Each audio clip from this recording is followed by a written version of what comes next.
Osmanjo! Yo Osman! Çıkar deme. Çıktı da mı? To'xtatib lan, yo'q chirkamizda boshqa ish ochadi turibdi. Çıkken. Hani burada? Bazar çıkıp çıkmaz mı lan sen? Çapını mı giyip çıkar? Ne ish qilaman, bozorda? Şifa deyim.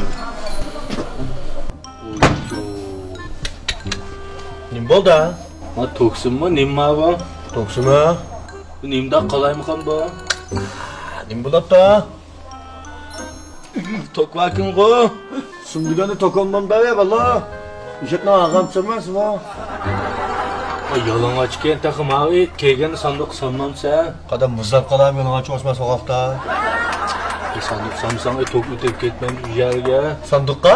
Ha? Nemin sanduq salaman? Ha kegen ne?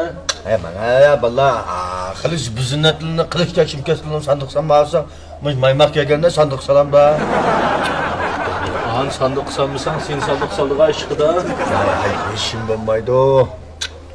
8-10 yil olgan to'qnasimi bu? Ucu. Ha toksim ekin kıma bu. Qadar bir ochiqchayim deganman. Ya bana yiyip koysan bir kadar bulmaydı bu. Voy, ishim bo'lmaydi. Gilam yeyotdik, yoqqan ko'pa. Masalan, nima qilib ketdik, uni bo'ladi deb kiyim-kechak yeyib qo'ydik. Ya bu da yiyip koysan ot ketmedi uyenge. Toktum mot ketamda ya, valam shaga.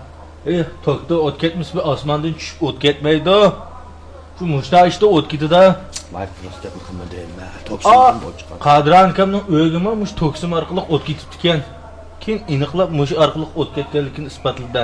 Shundami? Ha, Toktum ketgan otma shu. tokdan ketib ekan. Odam ma toksimini bis urib qo'ygan qilmamda. Sana o'xshash yetgan, men faqat bo'lmabda mal deyman. Nima ish qilyapsizlarmi? Mahkaka çatak çıktı deyman. Valla qurmiga taqmak yo'q. Bak bunu kurttu bir desen ama öyle ot gidip kalsan kurup gitsen. İşini aldım ben valla. Böyle deyman. Mashina borda? Maşını ben. Ama qamani retlutama. Tokshitulaymi o'tan. Tabi gazete kınonga, halkının muşasının. Ah, mangdoq. Açın yıkına. Shundan 100 odamning ichida bo'ldi. Bağda deb koysak bo'lmaydi, o tishini qildi. Voy, teshida tursa uxlatmaydi bola. Sen uyga ketib yotgan bilan men kechish qo'ngishmay yotolmaydi men. Bu o'tkasi bo'lmaydi. Unda qanday ideyamiz bu verisni pedal bitib beydamdiq. Bak şundan keyin tishini qo'ymas, yilima kompyuter dadidan mush o tok bexatarlik uchun kunda uyan kelib tashviqot qilyotgani faqat gap anglamaydigan bola ekansa.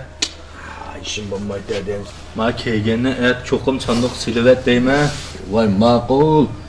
Sizning uyingdan nonni chamdan solasa, go'shtni boshang saldiga o'y. Nimasi topolmay qotadigan. Boshqa qilay. Bu sandiq bilan bu sandiq o'xshamaydi ma, tokning sandiqi ma bu. Voy, ma'qul dedim bo'lib, bormabman shu bozorga. Tokma chaqiribman, boshqa qilay, retlaylar, at ko'rishida yo'q. Voy ma